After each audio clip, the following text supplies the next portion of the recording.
I'm Ernest Mino, and this is Joy News Prime. Welcome. Coming up, get yourself a Ghana card or forfeit your salary beginning December 1, 2021. That is the message from the Controller and Accountant General to government workers. But minority spokesperson on employment and social welfare is raising red flags over the deadline. The Ghanaian worker on the controller's payroll has a contract of employment. That contract of employment does not involve the production of a Ghana card. Majority Leader Osei Mensah Bonsu sounds warning of an inevitable premature death of the anti-gay bill unless proponents of the bill surrender it to the Attorney General. Unfortunately, we are introducing into this discourse emotions and sentiments, which I think is very much unnecessary, with all the threats that are being poured. But what is the basis of the majority's leader position, and does the support of the passage of the bill to outlaw homosexuality in Ghana? We'll find out also in this bulletin. Do not allow the pain of losing an election to influence suspicion of cheating. President Akufo-Addo describes election through the ballot as the surest way to deepening democracy. There will always be winners and losers in an election. That is the system of governance we in West Africa subscribe to. It is painful enough to lose an election. I can testify to that. But the pain should not come with the suspicion of having been cheated. Meanwhile, the chairperson of the Electoral Commission has distanced her outfit from the dirt that characterized the last election, insisting the polls were credible, transparent, and free. Sadly, 7 lives were lost. And though this does not occur at our polling stations, nor arise as a result of misconduct on our part, 1 life lost is 1 too many. And coming up in business. In business, the month of September records the highest inflation rate of 10.6% since economic recovery from the pandemic, triggered by increase in housing, water, and electricity pricing. This literally means that general price levels between September 2020 and September 2021 have gone up by 10.6%. So over a 1-year period, September 2020 and September 2021, average prices of goods and services have gone up by 10.6%. We have details of these and more here on Joy News Prime, coming to you live from our Fanofa studios at Kukumlemle in Accra. We are live on DSTV, channel 421, GoTV 144. That's your home of independent, fearless, credible, and impactful journalism. Stay tuned in. Hello, I'm Dori Nando. You can catch up with all the fun on the Cosmopolitan Mix and on all our shows via podcast. Just go to My Joy Online podcast and search for your favorite show and relive those moments all over again. Only on Joy 99.7 FM, radio for discerning listeners. Super Hits Radio, Joy 99.7. Hello again, many thanks for joining us. Government workers without the National Identification Card will not be paid starting December 1, 2021. The Controller and Accountant General's Department in a statement says it is currently harmonizing its systems to ensure speedy administration of the payroll, and this will require the use of the Ghana card. Let me bring you details of the statement issued by the department. It says, as part of government of Ghana's efforts to deliver speedy, secured and verified payroll services to government employees and pensioners while reducing the risk of underserving payments or claims, the Controller and Accountant General's Department is collaborating with the National Identification Authority to have a harmonized database to facilitate biometric and unique identification of all workers on the government payroll. By this notice, all existing and prospective government workers are to ensure they are registered with the NIA and have obtained their identity numbers. Please note that effective December 1, 2021, workers on the Government of Ghana payroll who have not registered with the NIA will not be paid. The minority spokesperson on employment and social welfare, Dr. Kwabena Donkor, is raising red flags over the December 1 deadline. Dr. Donkor says the timeline is too short for workers. The average Ghanaian worker on the controller's payroll has a contract of employment. that contract of employment does not involve the production of a Ghana card. And therefore, if administratively we found out that using the Ghana card can help us prevent fraud, which nobody in Ghana wants, if it can help us administer the payroll more efficiently, which we all want, that is a good thing. However, the methodology must also serve the interest of workers. Do all workers have Ghana card now? For those who don't, they now have to go and pay above 200 to obtain a Ghana card. That is fine. I look at the short-term diktat. This is a total diktat, a 3-week period. And I believe it is unfair. The employee at Zabzigu, the employee at Kojobo, the Chamba, who has no Ghana card, cannot have a Ghana card within this period. And therefore, the Controller and Accountant General must leave some of these things, the engagement to elected officials, the Minister for Employment, there's the Minister for Finance, let them engage with organized, let them sensitize the population as to the need for this, and then we roll. But you don't issue a diktat and think because you are the Controller and Accountant body wish, even if it is that wish has a time period that is unreasonable. Is it the case that you've heard from these public sector that they are unable to get this Ghana card, or is your view that there should be an extension of the deadline, or what exactly should it be? That deadline is a misnomer. It's a poor start.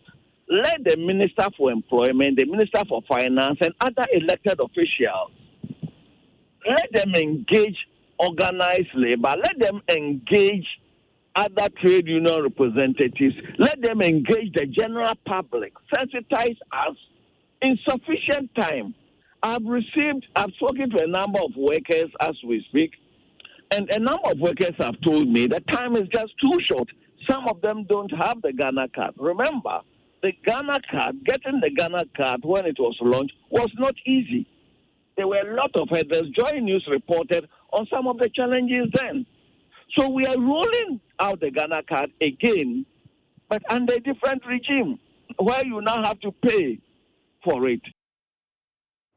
And we'll be bringing you the reaction of Labour to this shortly, but some Ghanaians have lamented the slow process of acquiring the Ghana card as part of the SIMRI registration exercise. There were long queues at some Ghana Revenue Authority offices here in Accra where people had gathered to register for the Ghana card, and this follows a decision by the Communications Ministry for mobile phone subscribers to re-register their SIM cards with the Ghana card as the only recognized identification card for the exercise. Some of the people revealed they were at the registration centers as early as 5 a.m. and have still not been able to get their Ghana card as at midday when we visited. Nicholas Ekoyamwa spoke to some of them.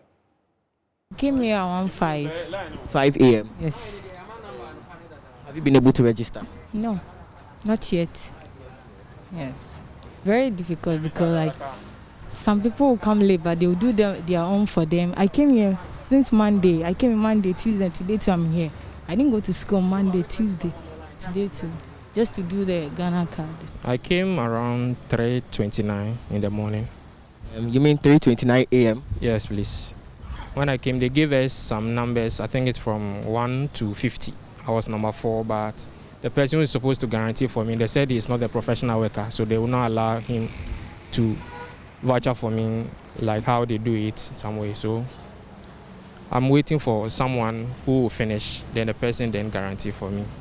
I'll be here for a while. For about 2 hours.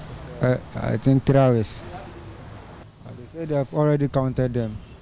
So unless tomorrow. I came here exactly 5:30 a.m. I'm vouching for my son. He has not registered. He is in the queue.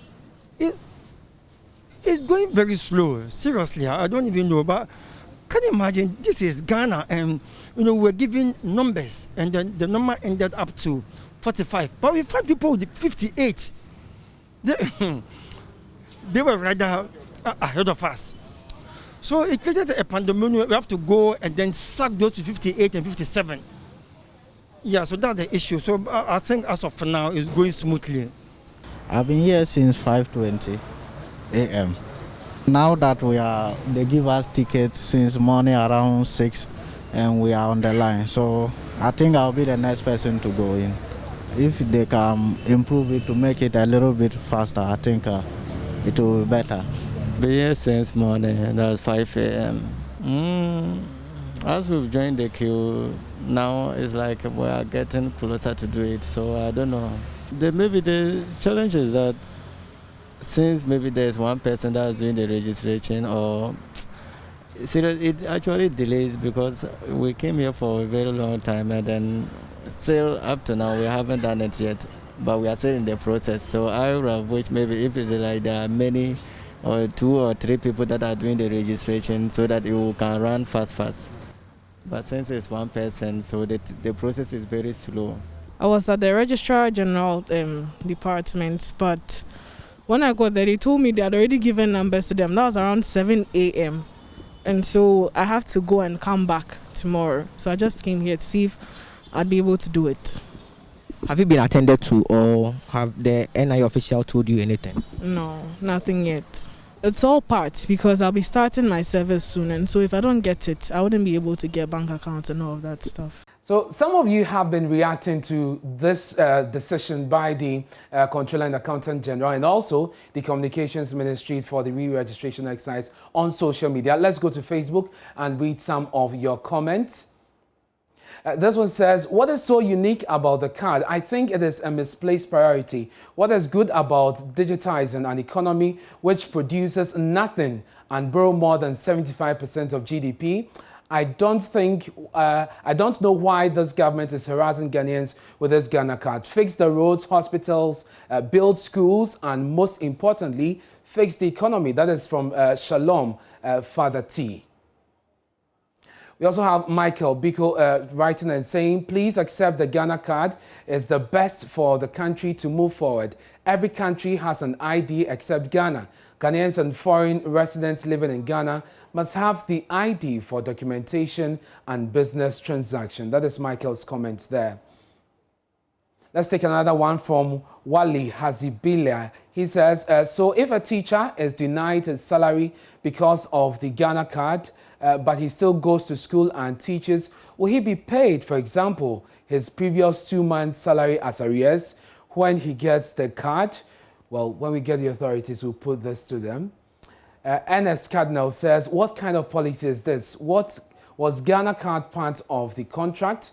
And this is what the ranking member on the committee has been saying. Don't even pay us, Kra. Now we are tired of these things. Ajinkwa website. Michael Tamaklo says, is the Ghana card the same as the ECOWAS identity card? Okay, so that is some concerns for you there. So those are some comments on Facebook coming through on the decision of the Comptroller and Accountant General tying salaries of public sector workers to the possession or otherwise of the Ghana card, and you've been entreated to do that before December 1 or you would forfeit your salary. And the Comptroller General says it is doing this in order to streamline its systems on the payment of public sector workers. We'll be getting the reaction of Labour to this. The National Association of Graduate Teachers has a position on this, as well as the ICU. But you had there the ranking member on the Employment Committee of Parliament, Dr. Kobna Donko, saying that this is first of all unfair because they have terms and conditions as far as their employment terms are concerned, and then the timeline, he believes, is very short. Let's go on to the phone lines now. Angel Kabonu joins us on the line. He is on Zoom with us. Mr. Kabonu, I'm grateful that you could join us here on Joy News Prime. How are your members reacting to this decision by the Comptroller and Accountants General's Department?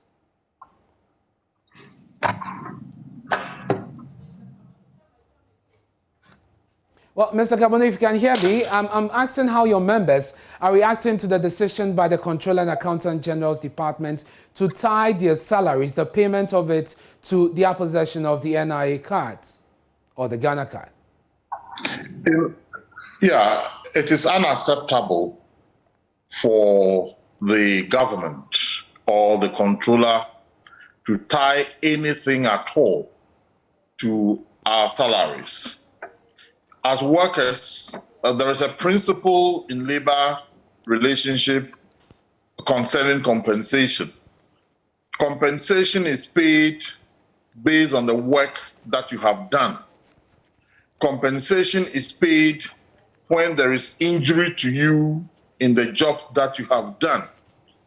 Compensation is paid based on contractual agreement between the worker, which is expressed in the collective agreement. So you don't use the workers' compensation as a bait to push through policies. You discuss policies with workers and find ways and means of letting the workers understand the usefulness of the policy and getting them all on board, rather than coercing workers through force by the use of their salaries and threaten to push through policy by withholding workers' salary. You cannot do that, and that is unacceptable. This is not the first time this is done. Some time ago, they wanted to pay workers on the eSwitch platform and threatened that any worker who fails to register with eSwitch will not be paid. Workers will have to come out and complain and agitate against that for the policy to be withdrawn. And then they are doing the same thing with the Ghana card. Can they tell us the challenges that people have had in registering? A lot of people refused to vote, could not vote, because of the challenges they encountered when they went and registered for the Ghana card. In the Ghana card, you even have wrong spelling of names.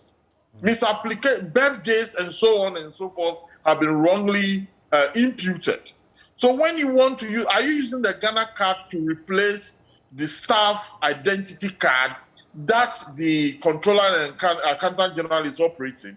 So we don't accept this, and we want the controller and accountant general to withdraw the threat and engage workers within the confines of good labor practice. So, Mr. Kabone, if I understand you, you do not disagree with the Controller and Accountant General when he says that this is to streamline the payroll and to make sure that things are more effective, except that you think that there should be more engagement.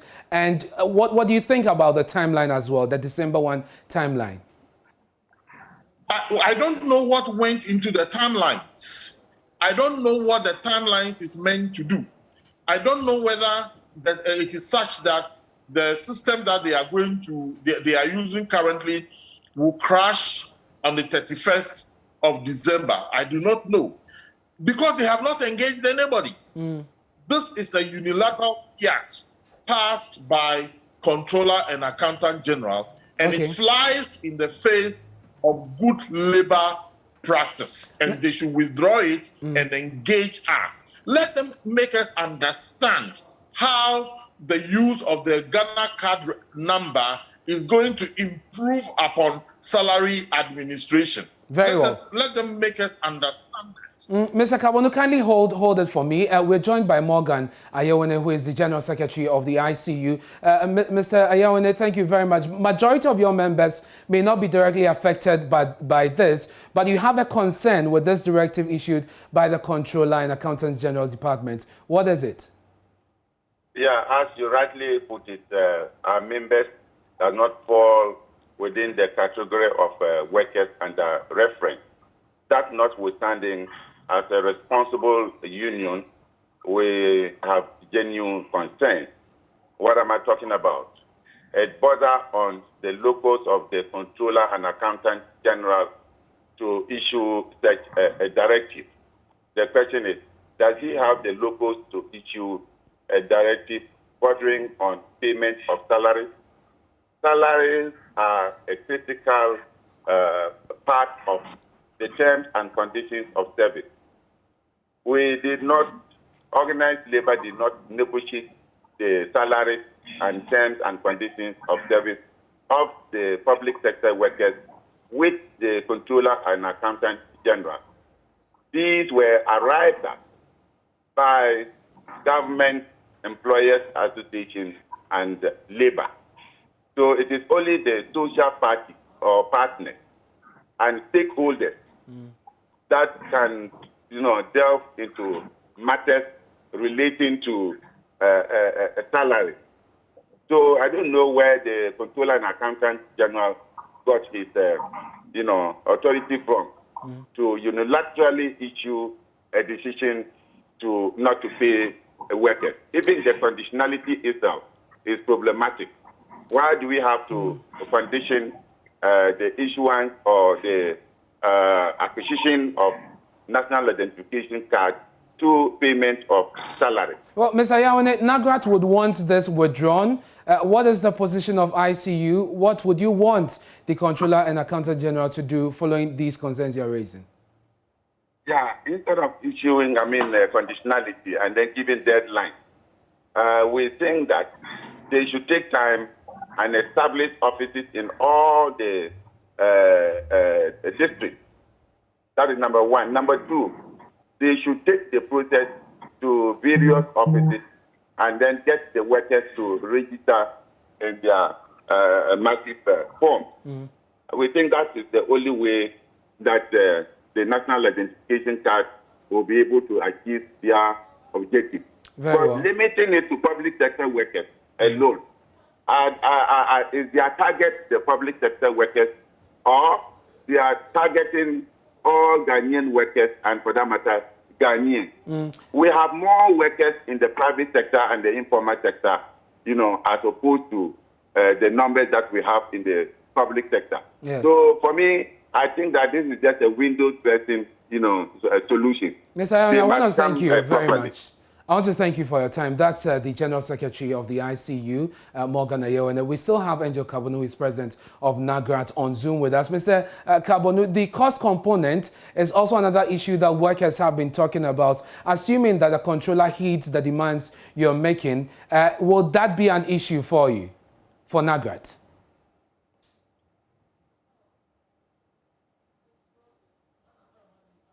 Hello, Mr. Kabonu, can you hear me? Well, we seem to have lost the connection to Mr. Kabonu, but essentially, people who have to get the Ghana card around this time would have to pay, unlike for those of you who registered initially when the authority went around registering Ghanaians. Mr. Kabonu, the cost component is something that workers have been complaining about. What has happened as far as what are the concerns you're getting within your quarters as NAGRAT?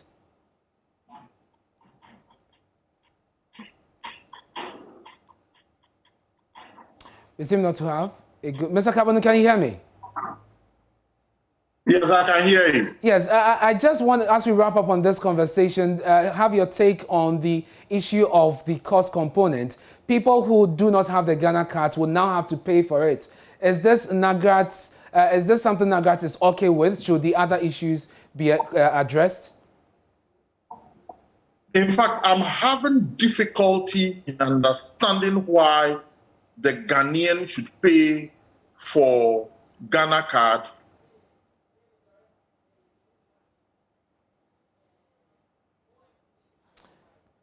Unfortunately, we seem to have lost Angel Kabonu there. We'll bring him back once we have it. Mr. Kabonu, we lost you briefly. If you could just wrap it up for us.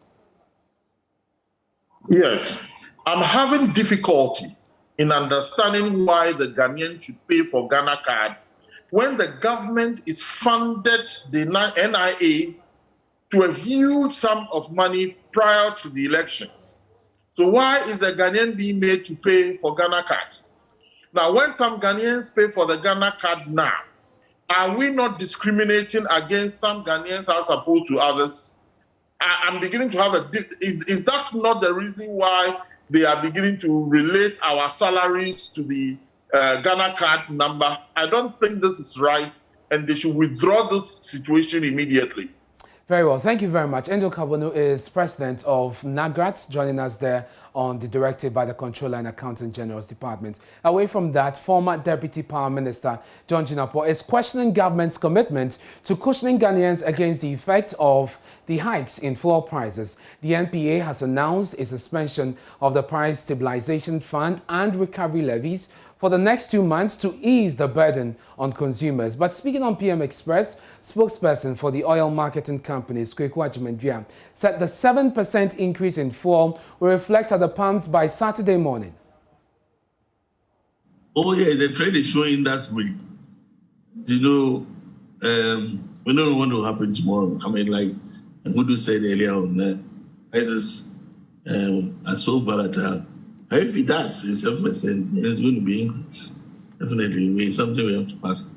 Okay, so when should consumers expect that increase to reflect at the pumps? Basically, it's the end of the window, the beginning of the next window. Normally, that's how we work. So the next, but then that we sorted out procedurally. Obviously, we can just get out the public may not be that much. Yeah, I mean, I can guarantee you that. When is the next price window, and the beginning of the next one? We are just ending the 15th. Then we start on this. On the 16th. So this will be Saturday morning. Yeah. This will be Saturday morning. So the NPA insists it needs the approval of Parliament to effect the changes that will bring the expected relief. Abdul Kudus is the head of communications and corporate affairs. So that means that you are not reducing the prices now? No, yeah.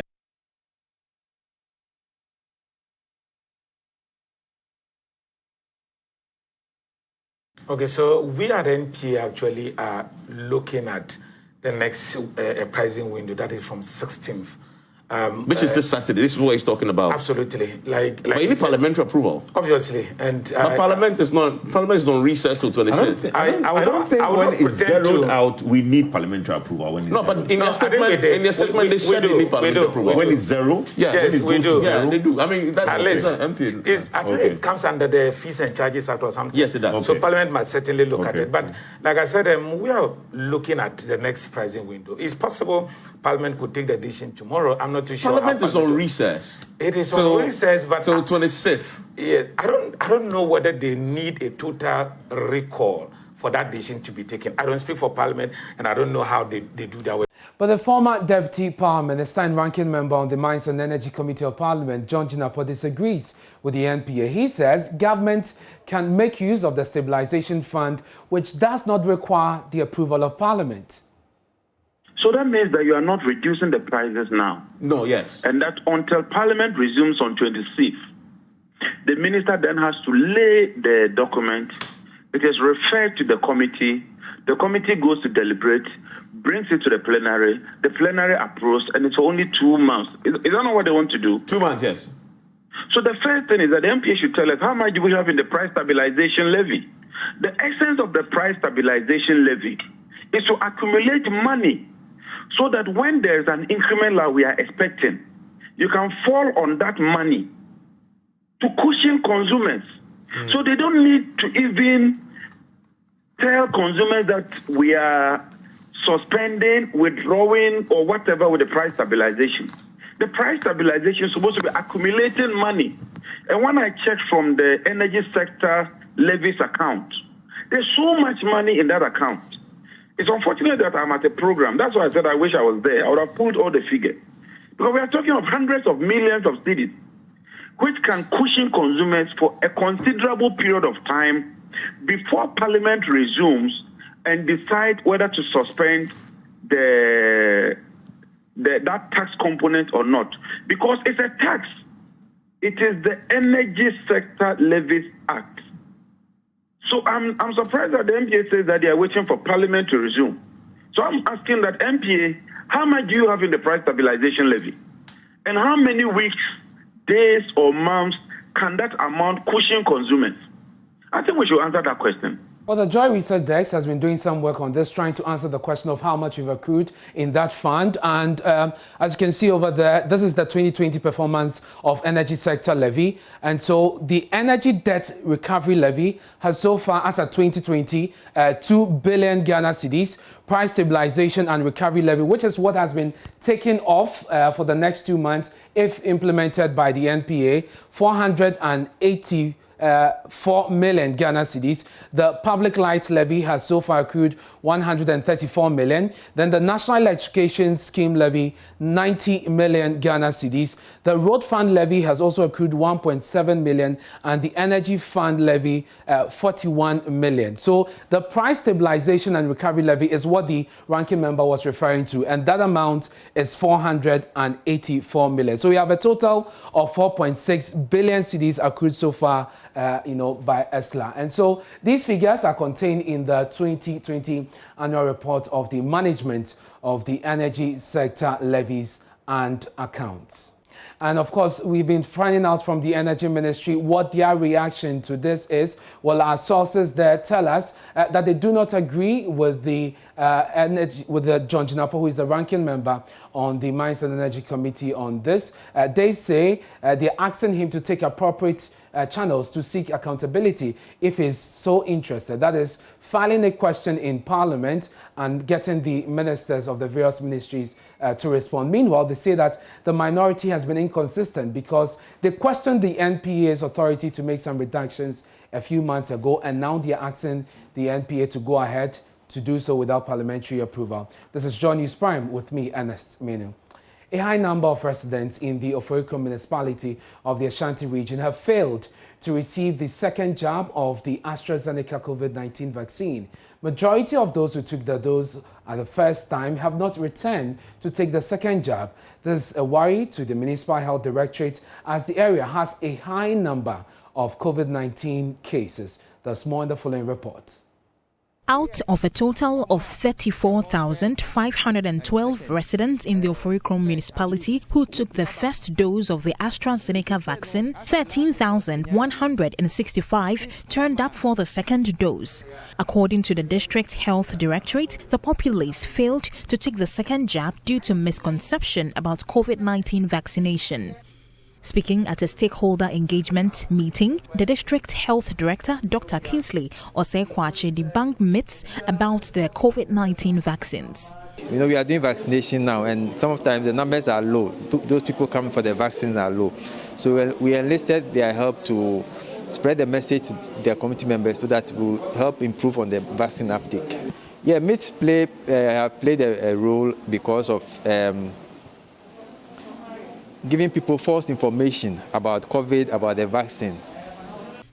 The program was organized to engage stakeholders on sustaining the COVID-19 third wave fight in the Oforiko municipality. The District Health Directorate is urging the public to take the COVID-19 jab to stay safe of the virus. We should all join in the vaccination campaign. Those who have not had their vaccines should go in for the vaccine, because it's also a measure to protect us against the vaccination. And the key thing is that when you take the vaccine, it does not mean that you should forget about the protocols. You need to still adhere to the protocols in order to be fully protected. Stakeholders want the government to intensify education to overcome COVID-19 vaccine hesitancy. You do education and people are not adhering to. One, they don't even believe that COVID exists. And so if you finish with the education and there's no enforcement, obviously you have to back to ground zero. The myth going around within the country, and we have suppressed the rate at which people are taking the vaccine. So it's about time the professionals within the field comes out to dispute these myths so that people will boldly go out for the vaccines. Anita Sewa Ajoga's report read to you. You're watching Joy News Prime with me, Ernest Mino. Up next is business. And Charles, we understand that inflation has gone up by 10%. Exactly. What is causing that? After the pandemic. And of course, the reasons for this are three: housing, electricity, and that of water. Charles has details after this break. You want to stay for that, don't you? Hi, this is Lexus Bill, host of Drive Time on Joy 99.7 FM. Listen, You don't have to worry if you miss Drive Time or Personality Profile. It's going to be live on our podcast page. Just log on to www.myjoyonline.com/podcast. You can listen to Drive Time, Personality Profile, and any other of your favorite shows on Joy FM on that page. You don't have to miss a show at all. Joy 99.7 FM, radio for discerning listeners. And it's time for business. I'm Charles Aiche. The month of September recorded the highest inflation rate of 10.6% since the economy started picking up from the effects of COVID. According to the Ghana Statistical Service, the increase in housing, water, and electricity costs were the major contributors to the hike in inflation. Professor Samuel Kobina-Enning is a government statistician and has been explaining to journalists in Accra. Year-on-year inflation for the month of September 2021 stood at 10.6. This literally means that general price levels between September 2020 and September 2021 have gone up by 10.6%. So over a one-year period, September 2020 and September 2021, average prices of goods and services have gone up by 10.6%. On a month-on-month basis, comparing August 2021 to September 2021, general price levels have gone up by 0.6%. How do these figures compare with inflation for the previous months? The 10.6 that we've recorded for the month of September 2021 is the highest that have been recorded for the post-COVID-19 period, i.e. since August 2020. This is the first time that we are recording an inflation figure as high as 10.6. The highest that we recorded were during the pre-COVID period, i.e. July, June, and May 2021, which hovered around 11.3, 11.2, and 11.4. So since August 2020, this is the highest inflation that we've recorded in the 14-month period. From a disaggregation point of view, i.e. food inflation and non-food inflation, and also from a locally produced items and imported items, food inflation stood at 11.5 for the month of September 2021. This indicates a 0.6% increase in the food inflation that was recorded for the month of August 2021. August 2021 food inflation stood at 10.9%, with September 2021 food inflation 11.5%. Away from that, the meeting of the Ministry of Trade and Industry, leadership of the Ghana Union of Traders Association, GUTA, and the Nigerian Union of Traders Association, Ghana, has again ended inconclusively. Now, this is the second emergency meeting after the Nigerians failed to present documents requested. The president of GUTA, Dr. Joseph Oben, who was at the meeting, told journalists that the Ghanaian retail traders are running out of patience. The monitoring of our laws have just started, having drawn the line as to those who have the dispensation and those who do not have the dispensation. So now, whatever thing that we've done in the past have been handed over to the retail committee, who are now, so it is very legitimate, the closure and all that, especially those who do not submit their documents. It means that those shops will continue to be closed, whilst they scrutinize the list that have been given. So the enforcement have just beginning in earnest, and that anybody who have a complaint to do now is not going to GUTA. Now we've gone past the closure of shops. GUTA have done our bit. We've finished. Now the government committee is in place to do its legitimate work.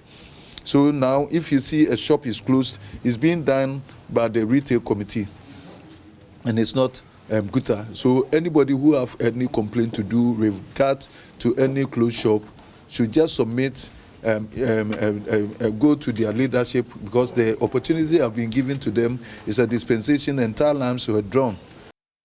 Well, the president of the Nigerian Union Traders Association of Ghana, Chukwuemeka Inaji, says his members feel betrayed and have lost faith in the mediation efforts. He suspects there are some plans to resume the closure of shops belonging to Nigerian retailers. So many documents have been changed registered, and so many of them in a different way. Even some people have gotten JIPC and they lost it because of how the event involves. Things have not been very straight and forward. It has been back and forth all these years. And therefore, it's very unfortunate if somebody who have a document, have lost it and could not present. There's other documents that have been submitted to our administrator that could not make it here. And we are still pleading that those documents should be made. In fact, there's some that I think is in the bag that are not recorded. All those things are inconsistencies in human life. However, there's people who do not register. I cannot tell you that every Nigerian in Ghana have registered their businesses. But I think we have secured a deal for them. If things are well done, it means that they will have opportunity to register because there's a concession of not paying the stamp duty of 5,000, which was the elephant in the house earlier. Though everybody have to depend on God and depend on luck now, because it's still lying in the hand of the committee. Well, that'll be it for business, but still to come in the bulletin, Majority Leader Oseiche Mensah-Bonsu sounds warning of an inevitable premature death of the anti-gay bill unless proponents of the bill surrender it to the Attorney General. We are introducing into this discourse emotions and sentiments, which I think is very much unnecessary, with all the threats that are being poured. Hello, my name is Nathaniel Atto. You can catch up with all the fun and inspiration on the Joy Sports link here on Joy 99.7 FM, together with all other shows over and over again. It's very simple. All you need to do is go to myjoyonline.com/podcast and relive all of those fun moments over and over again. Joy 99.7 FM, your radio for discerning listeners. Joy 99.7.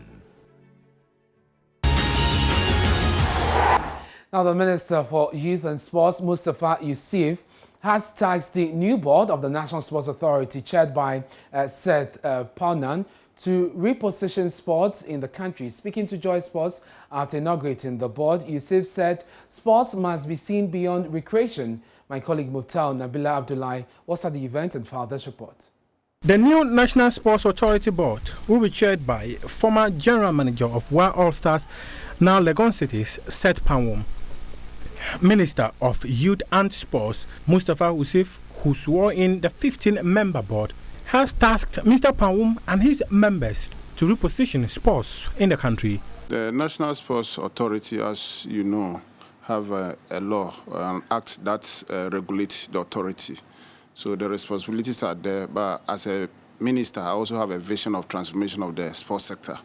And in my address to them, I told them that the whole sports ecosystem have to be looked at. We need to look at the sports ecosystem to ensure that we position sports as an economic driver. Because sports should be seen as a business enterprise, but we should not be seen as a game just for happiness. But just as it will bring us together, bring social cohesion and unity among communities and people, we should also see it as a business of job creation. Sports itself should be a vehicle for job creation, also a wealth creation, and people should be able to cap off businesses and enterprise within sport. Chairman of the board, Seth Paunan, said for their vision to be realized, there must be an investment in the sporting sector. Modern day living is not only complex, but stressful. Hence, we in sports believe that sports has the power to change lives for the better and can bring communities together to enhance the quality of life for the Ghanaian, but with the right investment to achieve that. Honorable Minister, the media present, if we are to fully optimize sports as a vehicle to support the implementation of national priorities, then we need to appropriately invest in sports, collaborate and coordinate the efforts of both the private sector and the public sectors. I believe in the collective wisdom of members of the board, and with the combined support and assistance from the ministry, the authority will make a significant progress under my leadership of this board. Seth Paunan replaces Kojoba Ajiman, who chaired the NSA board between 2017 and 2020. And that's it for sports, but still to come here on Joy News Prime, do not allow the pain of losing an election to influence the suspicion of cheating. President Akufo-Addo describes election through the ballot as the surest way of deepening democracy. There will always be winners and losers in an election. That is the system of government we in West Africa subscribe to. It is painful enough to lose an election, I can testify to that. But the pain should not come with the suspicion of having been cheated. Hello, I'm Dori Nando. You can catch up with all the fun on the Cosmopolitan Mix and on all our shows via podcast. Just go to My Joy Online podcast and search for your favorite show and relive those moments all over again. Only on Joy 99.7 FM, radio for discerning listeners. Super Hits Radio, Joy 99.7. This year, he has the very latest in the world of showbiz. As How always, you doing, brother? I'm good. How are you doing? I'm good. Great. It's midweek, and we've got stories for our viewers out there. So we're talking about indecent dressing. You know, a lot of women want to be romantic by exposing some part of them. Akuma Mazimbi says, no. It's not supposed to be like that. And in Nigeria... There's a lot of exposure today. Today is what? World No Bra Day. We've seen a few on our TLs. Okay. Not exciting, but we're good. Yeah. Anyway, so we're going to be talking about Nigerian music star, DJ as well, who's spoken about why she took a break of music a bit. E with Bex actually had an interview with her, so we have all of that coming up. So, indecent dressing, you know, a lot of people have been, frowning on it, and Kuma Mazimbi, our own very own Medase, has said that it's not a way to be romantic. There are better ways you can be romantic as a woman, and we have a video of that, so let's take it. Brings shame to you, and it reduces your respect. Look, you're in a beautiful red. When the belt is not here, I can tell it's maxi, but you look sexy in it. Being sexy or being romantic is not you showing your butt or your breasts, whatever. Okay, it's the way you do your thing. Okay. All right, yeah. For you. Not asking you to put on a headgear, but then you have to look decent. There are a lot of things you can find in that headgear. Ask me, I don't want to go there. I don't want to go there. Anyway, so let's go to Nigeria and talk about Dija. She's a music star in Nigeria. She was part of the Maven crew with Dorobuchi when he came and everybody was talking about it. Now, Becky interviewed her and she spoke about why she took a break of music, and it's all babies. Oh, she's making babies. Yeah, we want to take a break and do more of that too. So here's a video of that. I have been dropping. I actually haven't really taken a break, but I guess from the limelight, it's different. Okay. You know, once you've been sort of thrust into the limelight, and being that I got the platform of Maven, which is an amazing platform. The idea was everybody was seeing you and was ready to see the next things. Yeah. And then, along the way, inside my life, God's plan in there as well. I got married and I had a son. Okay. And I still was dropping. I was actually, I think Badwin You was what you were probably mentioning that was around. Yeah. Badwin You, I was pregnant with my daughter in Badwin You, heavily pregnant in Badwin You. So I was pregnant through probably most of my career. But you still managed to, work around. Come on, like women, we have to give it up to ourselves. I don't know how God created us, but thank you to all the women ahead of me that made it look possible, and that's just what makes me know that it's doable. I mean, they did not die, they did it, and may God, continue to give us strength. And long life. But the idea is, no matter what with children, you have to give your 100% attention. Yeah. And music is a very, very jealous career. So I never really left music. I dropped 3 EPs since then, and I'm working on my first album. Well, congratulations to her. Big ups to all the women who are juggling between career and family. It's not an easy thing. Absolutely. Especially yourself. I'm not here. Anyway, thank you very much for bringing us the latest Always. in the world of showbiz, and we have more stories for you here on Joy News Prime. Don't go away. Thanks for staying with us here on Joy News Prime. If you are one of those overwhelming majority of Ghanaians in full support of the bill to outlaw homosexuality in Ghana, there's a warning tonight from the majority leader in Parliament, Osache Mensah-Bonsu, in a yet-to-be-aired interview on PM Express later tonight, argues that the bill risks suffering an inevitable premature death unless proponents surrender it to the Attorney General. The majority leader says the public must cut out sentiment and emotions from the raging debate around the bill, whilst questioning threats from the clergy about the consequences at the polls for politicians who speak or vote against the bill. Mr. Mensah-Bonsu has been explaining his position to Evans Mensah in this interview for PM Express. Ghanaians have our own unique upbringing, our own set of values. You know what is right and what is wrong. We distinguish what is right from what is wrong. So we know what is right by our own upbringing. I belong to the Assemblies of God Church. I'm a Christian. I will not pretend that my upbringing has not been impacted by Christianity. Equally so for my colleagues who are Muslims.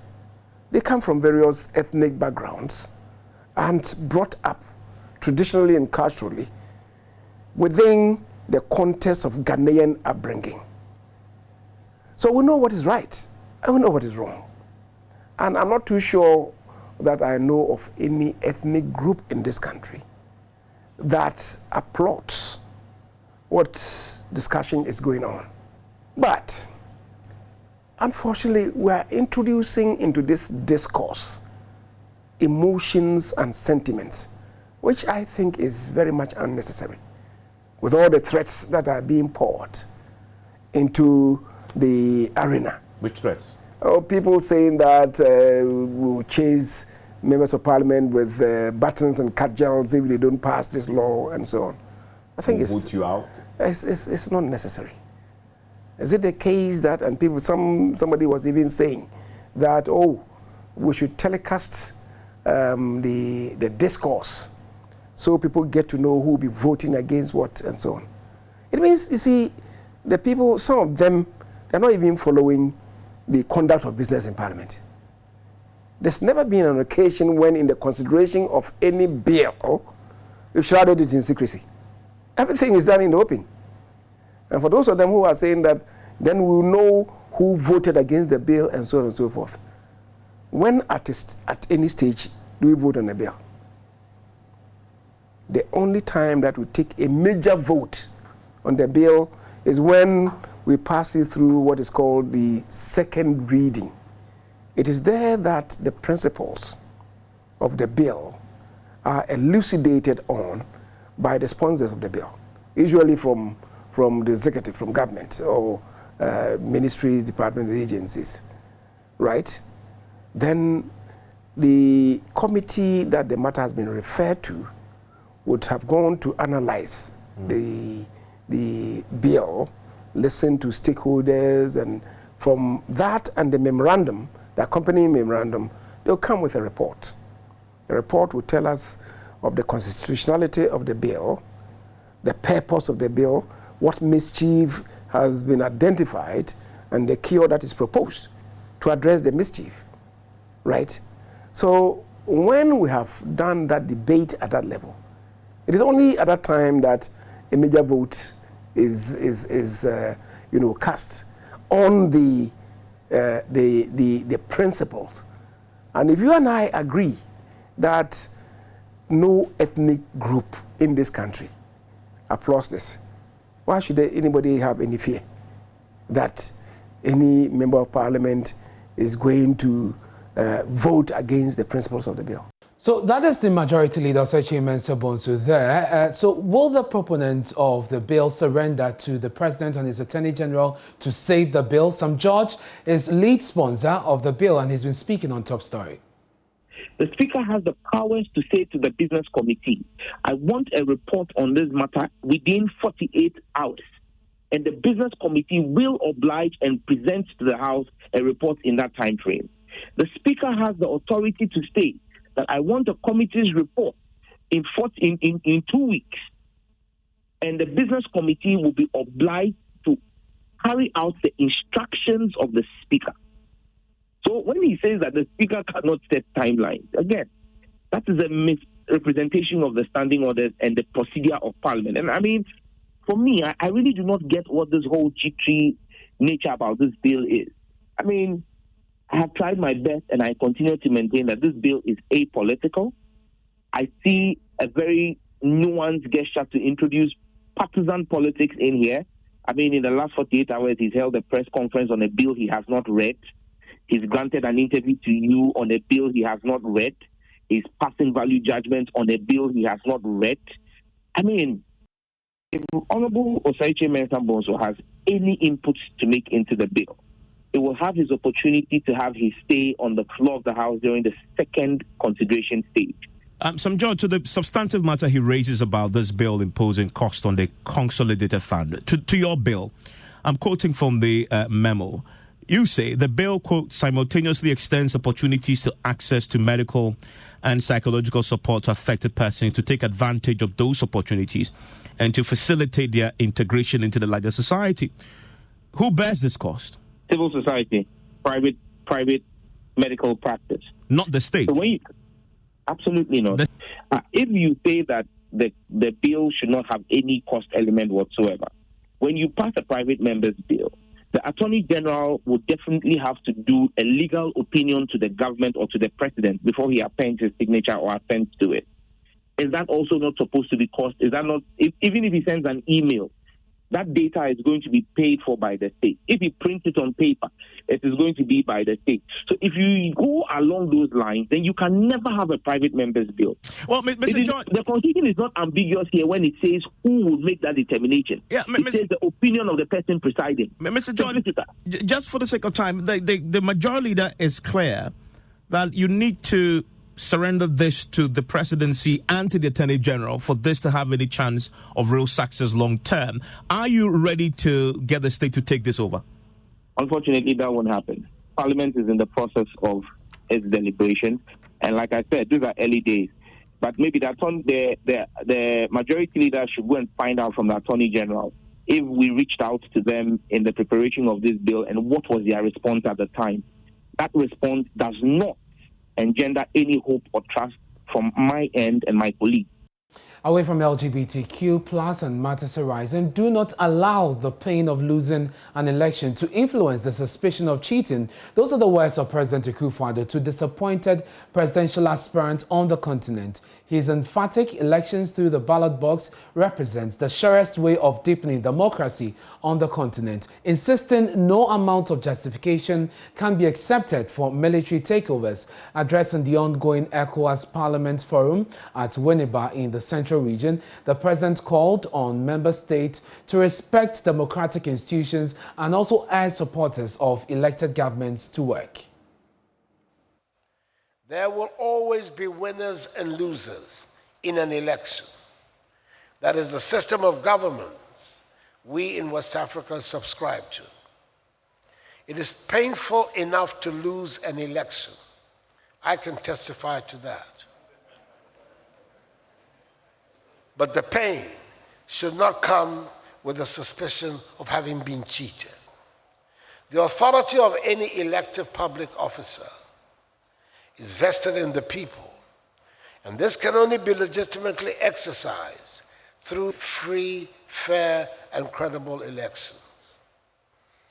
That is why, having dedicated nearly half a century of my life fighting for the entrenchment of democratic values in Ghana's body politic, the accession to power by any other means other than the ballot box remains for me wholly unacceptable, no matter the ostensible justification.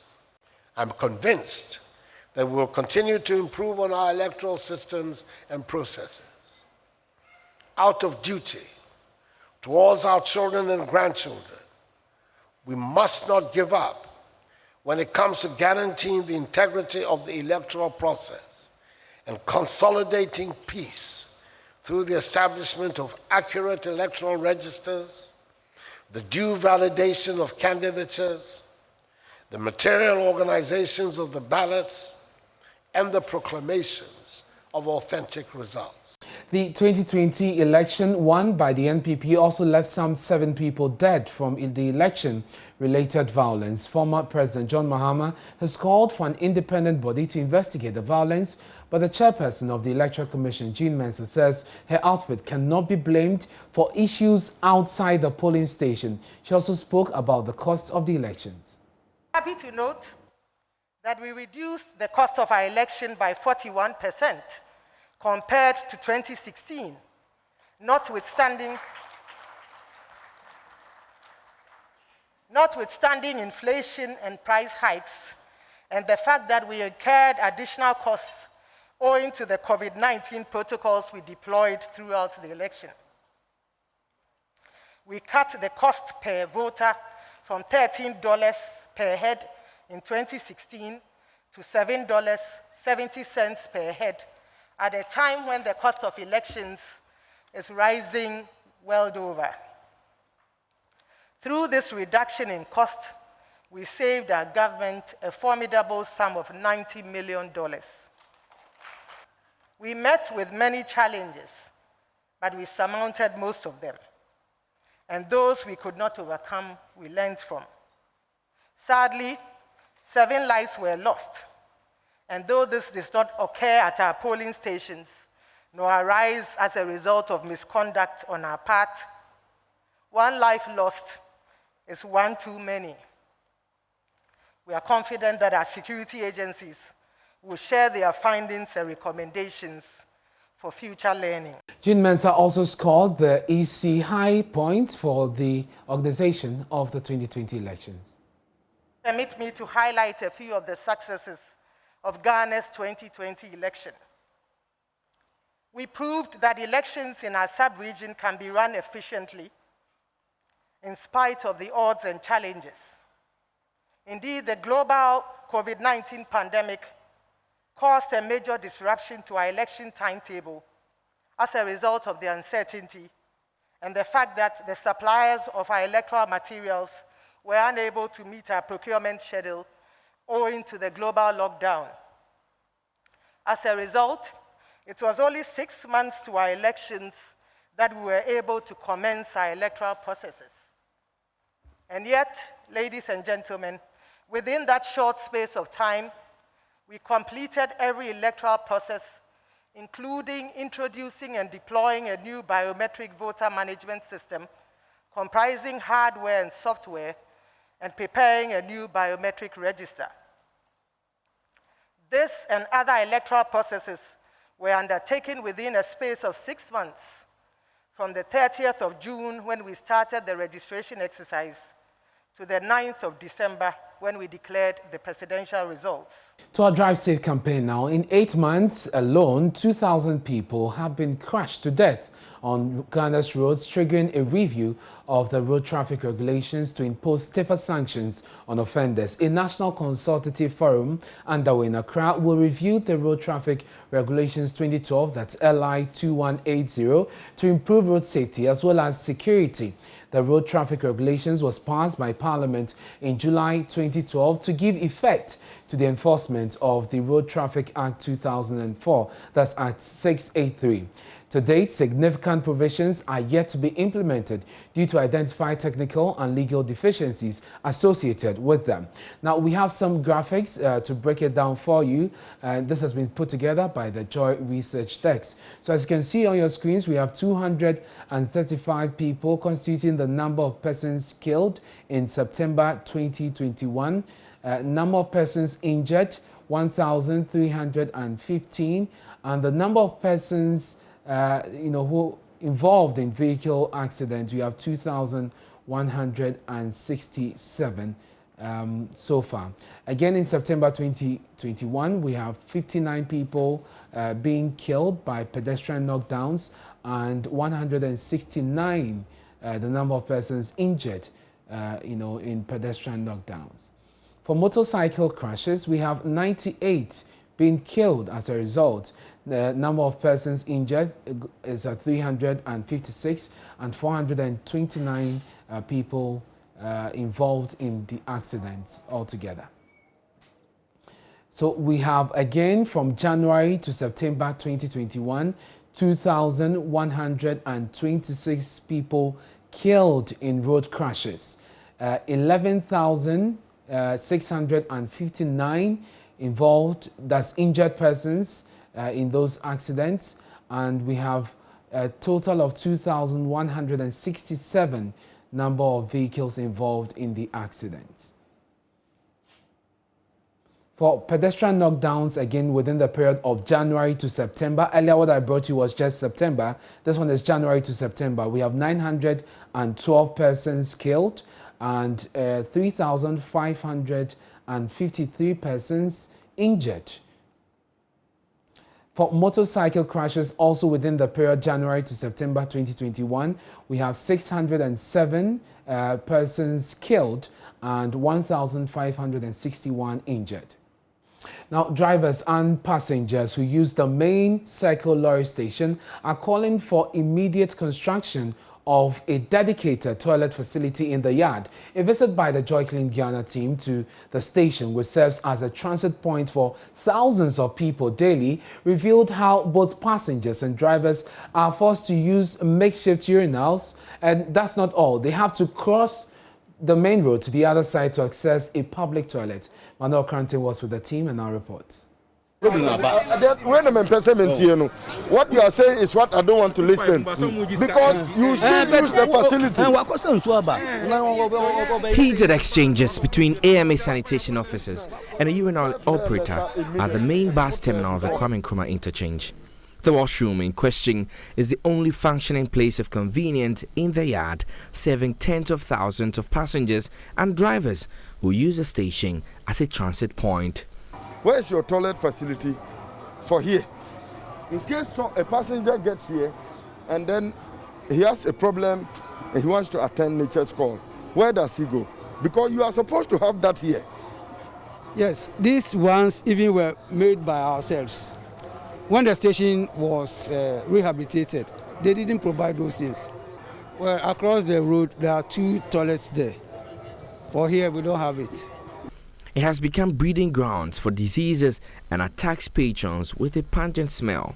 A recent head of Environmental Health Unit of the AMA, Joseph Asetanga, ordered its closure. These are urinals both for gents and then ladies. The stench that is coming out from here is so unbearable, and they take 20 pesos upon urinal. Any individual who comes to urinate here, 20 pesos. Let's multiply the population per day, per the transit of passengers here, that you sit here to take money, and you cannot use and keep this place tidy. And you expect us to allow you to continue operating this urinal. So you can, the cameraman should shoot here and see. You take money economically, make profit, and you feel like you are making the profit and nobody cares to come here. I will not manage the place. I won't keep the place in order. But the operator of the facility disagreed with the directive. She denied any wrongdoing. Daddy,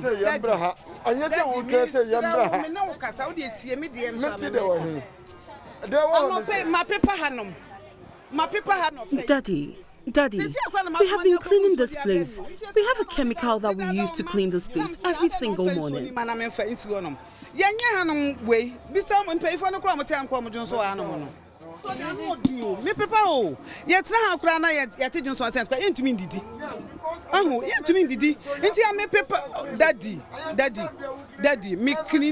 In fact, I clean this place to the extent that one gentleman asked me why I like to work so much. So it's not as if we don't clean here. We actually do. I don't pay me people. My people 2 times. So now I'm just I don't know how to pay you, master.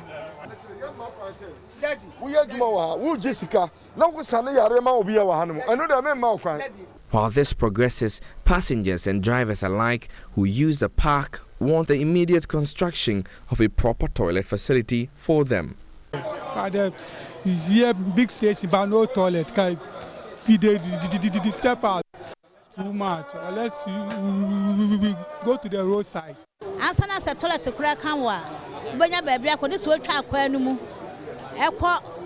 We are really suffering. We have to cross the road all the way to the other side before we can get a public toilet. They should help build one here for us.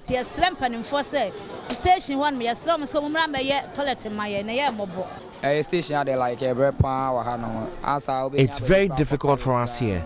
There's no place of convenience for us. We have to cross the road before we get a place to ease ourselves. The authorities must help us to get a dedicated toilet facility here.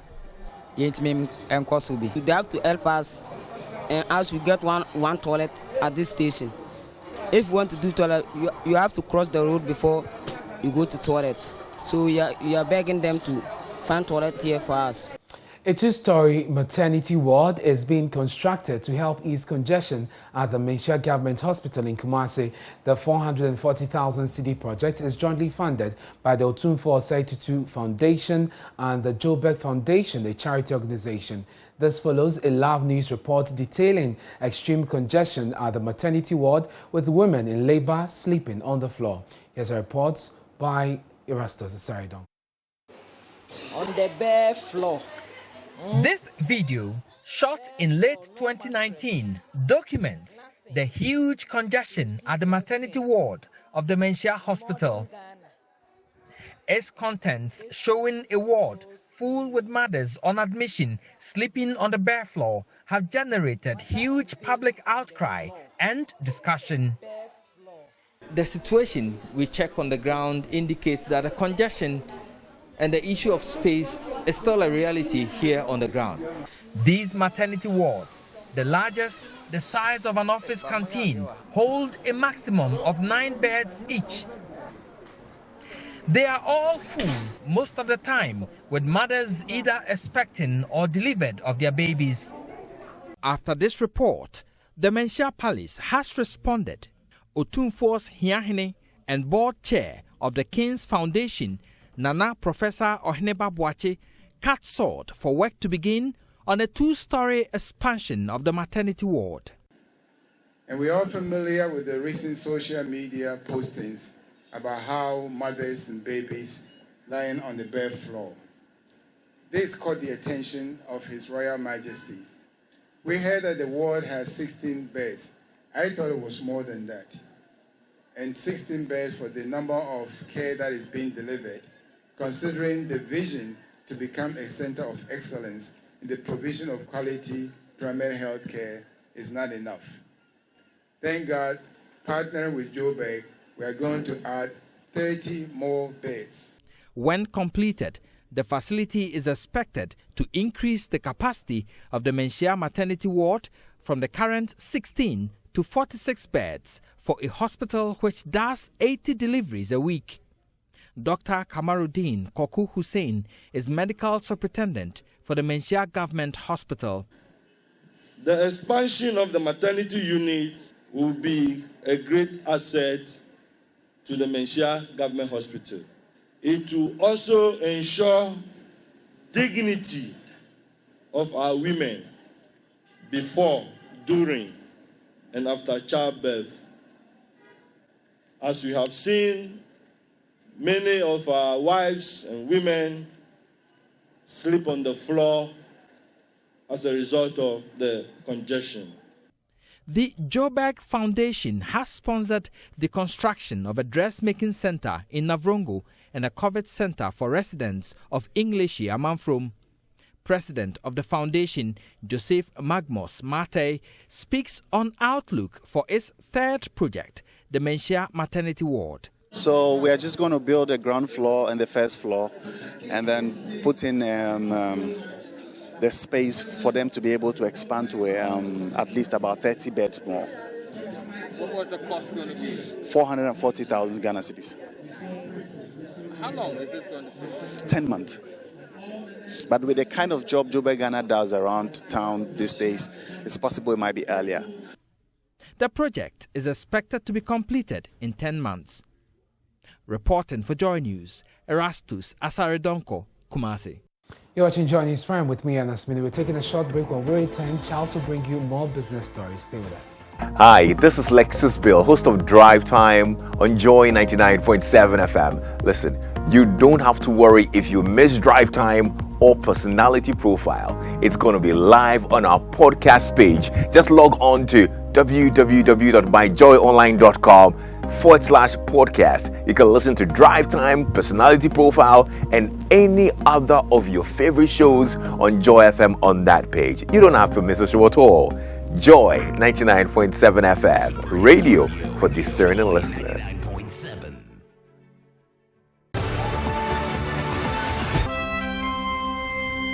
You're welcome back to business. The World Chairman of the ARB Apex Bank, Dr. Tony Aubin, has made a strong case for governments to allow real banks to keep statutory funds. which has become the sole responsibility of commercial banks over the years. According to him, like the commercial banks, rural banks are well positioned to also handle the District Assembly and the MP's common funds. Dr. Obin was speaking at the 20th anniversary of the annual National Managers Conference of Rural Banks at Kuwu Nkotia in the Eastern region.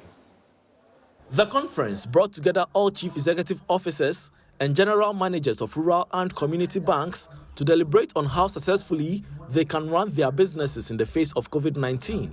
It was under the theme, Rural Banking Beyond the Financial Sector Reforms and the COVID-19 Pandemic. Dr. Obin noted it was time for government to amend laws to include rural banks in administering statutory funds since they deal directly with their communities as against the high street banks. He stated that community and rural banks were competent and well-trained enough to administer those funds efficiently for the benefit of rural folks. Those of us in the rural areas, when they need something, they come to the rural bank. They are unable to go to commercial banks because the commercial bank must go to the headquarters in Accra. And in Accra, they don't remember Wantram. They don't know the village of Wantram or something. So please, let us look at that you're now very close, or you are, inching towards the high street banks. So you'll be expected to behave and to perform at the quality level of those banks. The paramount chief of Kuwu traditional area, Dasibre Ekuamwa Ejapon, who chaired the occasion, reiterated calls for a downward review of corporate income tax for rural banks from the current 25% to 15%. Corporate income tax went up from 8 to 25% in 2016. Dasibre Ekuamwa Ejapon says a reduction will boost the bank's investment rates and liquidity formation. The RCBs invest quite substantially in the local economy of the country. I know they have made several pleas and representations to the Bank of Ghana and the government to consider reducing their corporate income tax from 25% to 15%. I wish to add my voice and the endorsement of Nanano to this humble plea by the RCBs for the government through the governor, Dr. Addison, and the Ministry of Finance to consider reviewing the corporate income tax downwards. Now, the Energy Ministry says it is working assiduously to complete the final phase of the Energy Renewal Program to boost electricity generation. Now, this forms part of plans to scale up the development of the renewable energy in Ghana and eliminate barriers that impede the growth of the energy sector. The Energy Minister, Dr. Matthew Opoku-Pempeh, addressed the 7th Renewable Energy Fair focused on removing barriers to renewable energy development in Ghana. We have more in this report. To be able to tap into the available resources as well as safeguard the environment, the development of renewable energy has become a mainstream strategy in the sustainable energy agenda. According to Energy Minister Dr. Matthew Opoku-Pempeh, the medium to long-term goal for the sector is to grow renewable energy from the current 2.4% to a minimum of 10%. Ghana is therefore leading the way by promoting the rapid development of renewable energy in our energy generation mix. I think we are blessed with the sun and we must utilize it even more. Our medium to long-term goal is to increase the contribution of renewable energy from the current 120 megawatts installed capacity, representing 2.4% of the generation mix, to more than 1,000 megawatts, thus attaining the minimum, surpassing the minimum 10% contribution from renewable energy in the generation mix by 2030. He's therefore pledging government support for both the Buin Power Authority and the Volta River Authority in the development of renewable energy in the country. It has the infrastructure and resources to ramp up to 250 megawatts of solar. And I want to assure you that the Ministry of Energy will support the Buin Power Authority to reach their full renewable energy potential. In doing so, I even encourage more the VRA to even do more in your renewable energy portfolio. The 7th Ghana Renewable Energy Fair is under the theme, Removing Barriers to Renewable Energy Development in Ghana. The fair gives the platform to all stakeholders in the energy sector to network and meet potential clients. Cecilia Dapa, speaking on behalf of the President of the Republic, said government is working assiduously to make Ghana a leading exporter of renewable energy in the ECOWAS sub-region. Government, as part of its efforts in opening up the renewable energy sector for investment, is exploring the regional market and to position Ghana to becoming a major exporter of reliable and competitive electricity in the ECOWAS region.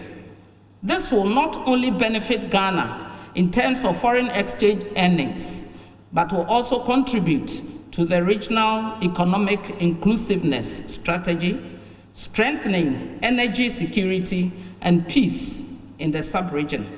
Now, Governor of the Bank of Ghana, Dr. Ernest Addison, says his outfit will soon launch a risk-based approach in conducting supervision on banks. According to him, recent research by the Central Bank revealed that some banks do not have the proper structure to receive and address complaints of customers, whilst others do not have a transparent credit delivery process, resulting in high cost of borrowing, among others. He therefore believes that the risk-based approach, when implemented, will ensure that banks are more efficient and sounder. He was speaking at the launch of the Ghana Bankers' Voice magazine by the Ghana Association of Bankers.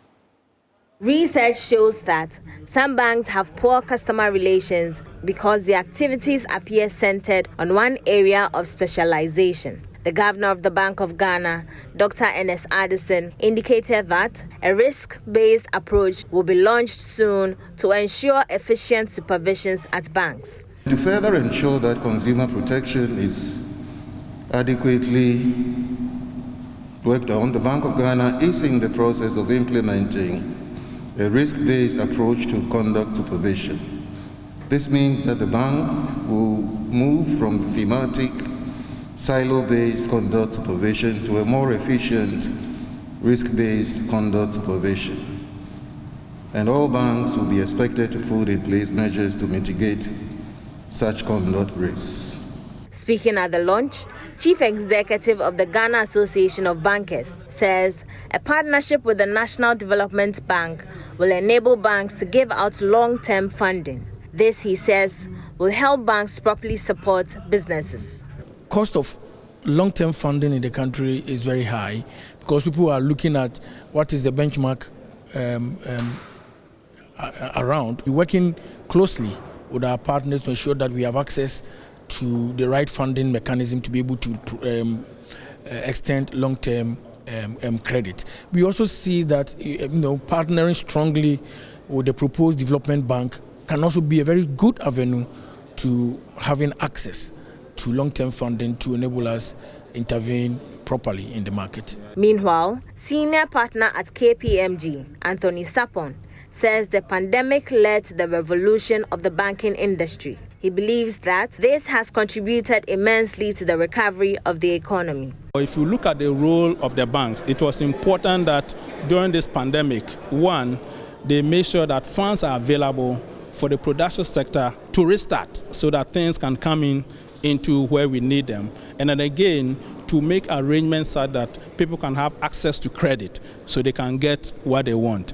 The second important role that they did was the pandemic put all of us on hold, and therefore quickly banks needed to have an arrangement where you can be at home but you can still access your banking services, which is the virtual and digitization that we're talking about. And that way you can see in Ghana our banks were more or less prepared for that.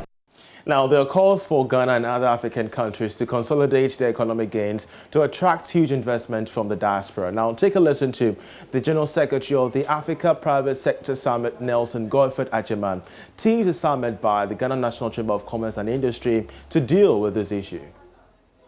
Our objective or our overarching goal at the end, that we will be able to identify key actions that will be used to formulate an end of summit action plan, and also, if you like, projects that will be implemented after the summit.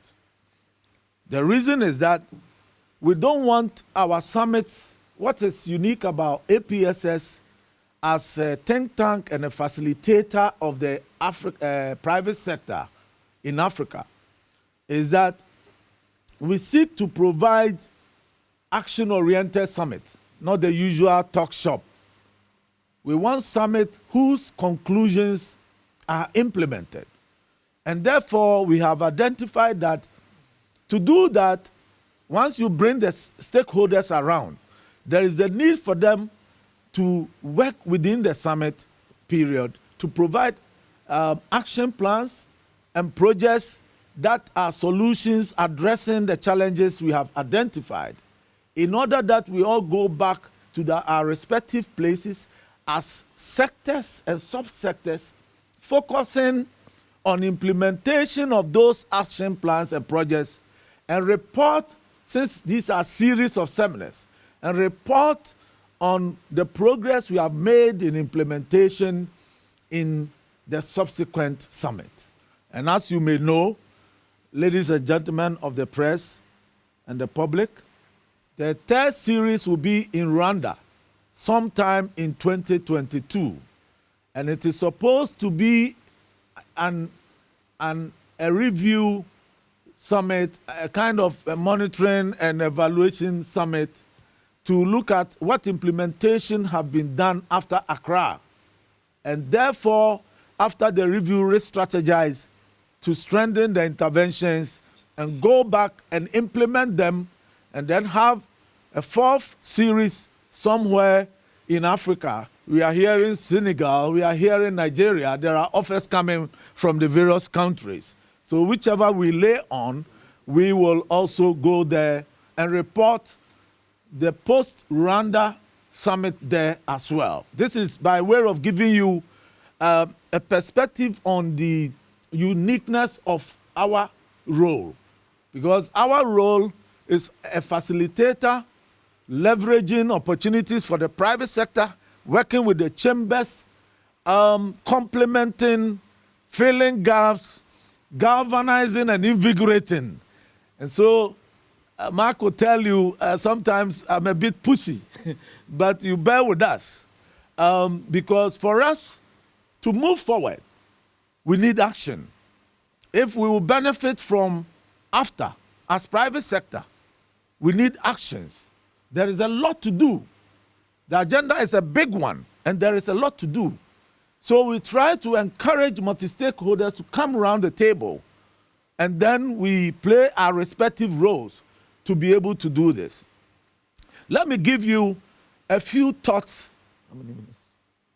A few thoughts on some of the likely projects as we were preparing that we hope may emerge from this particular series. Already, as you may know, in Series 1 we had two products. One was the call for a bill of rights of doing business in Africa. Well, the Minister for Communications and Digitalization, Ursula Osei-Kufu, has told Joy Business that the calls for the inclusion of the national passport and other forms of identification for the ongoing SIM card re-registration is being looked up. According to her, the new law under which the exercise has been undertaken specifies the kind of identification to be used, but the ministry is engaging stakeholders on the matter. Since the beginning of the exercise last week, there have been calls for governments to include other forms of ID as requirement for the SIM card re-registration. Take a listen to Ursula Osei-Kufu on the outcome. I do have some numbers, but it's still ongoing and it is going well. A few challenges have already been noticed and they're working as a sector to address them. Some of them being, what happens to Ghanaians who have SIM cards but who will not be in the country during that period. So they're working to see how the SIM registration app can be utilized for that purpose. There's also been some talk about the use of passports. Our reading of the law makes it mandatory for the national Ghana card to be the sole card used for verification of identity. So it puts us in a bit of a bind. But let's see how it goes. So if you don't have a Ghana card, just get one. Hello, my name is Evans Mensah, and you can relive all the fun and excitement on Top Story, Newsnight, and of course, Ghana Connect via podcast. All you need to do is to log on to myjoyonline/podcast. Search for your favorite show and relive the moment. Joy 99.7 FM, your radio for discerning listeners.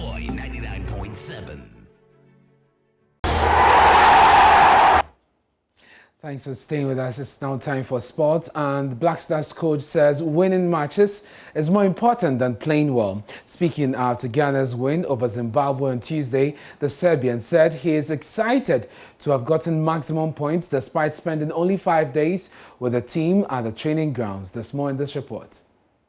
Milovan Rajvac was reappointed late last month to succeed C.K. Akno after the Executive Council of the Ghana Football Association decided to part company with the former Asante Kotoko head coach. Milo led the Black Stars to back-to-back wins against Warriors of Zimbabwe. The recent was a 1-0 victory in Harare, courtesy of a free kick from stand-in skipper Thomas Partey. He says, despite having limited time with the senior national team, he is excited about the outcome of the two matches. Yeah, this was a very tough match, as I said in the beginning, and it's a competitive match, so both teams were competitive today, and maybe we didn't see some beautiful football today, but you know, at some situations you just have to play for the result, and the result is the most important in the end. So, and a very short period between the two matches, you know, and tiredness and fatigue of the players and other problems. So I'm just happy we managed to, because result is the most important in this stage, you know. The next round of qualifiers will see the Black Stars travel to Ethiopia to face the Warriors before hosting South Africa at the Cape Coast Sports Stadium. The Serbian has already switched attention to those matches. Since I came recently, so I didn't have much time. We were training only for 5 days, you know, and the most important thing is that the mission is accomplished. We got 6 points after these two matches, so and our confidence is getting higher, so we are expecting the next two matches, and we have to prove the point. Ghana must secure 6 points in the last two matches to book qualification to the next phase of the qualifiers. And away from football, Ghana has won its first medal at the ongoing 14th Ghana African Juniors and Senior Swimming Championships at the Bukom International Pool. Joy Sports' Haruna Mubarak was there and has details on what happened on day 2. A couple of countries who are yet to win a medal improved their performances at the Trust Sports Emporium International Pool. But eventually, it was South Africa and Egypt who ran the show. They dominated the juniors category once again. No medal for any of Ghana's 8 juniors who competed. Ghana was on the verge of going another day without a medal until this man, Abeku Jackson, stepped up and delivered in the men's 100-meter butterfly event.